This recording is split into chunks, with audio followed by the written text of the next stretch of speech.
Почитувани, СДС и Венко Филипче упорно се трудат да се представат како проевропска опција, додека најблиски им се проруските бизнисмени како Онишченко, Борче Марковски и Миодраг Давидовиќ Дака.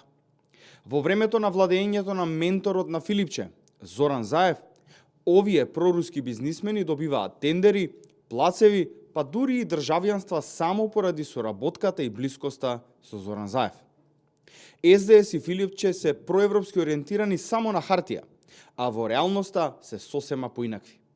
Доказ за тоа е злоупотребата на европското знаменце во собранието кога тие беа на власт, зашто добивавме негативни извештаи од Брисел.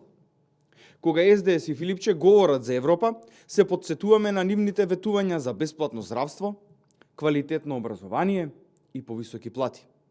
А од сето ова добивме фотографија од авион на чиј лет ни беше ветен датумот за влез во Европската Унија. СДС и Филипче се антипод на Европа. Тие се партија која е полна со корупција и со криминал. ВМРО-ДПМН е партијата која на достоинствен, чесен и исправен начин ќе ја внесе Македонија во Европската Унија. Ви благодарам.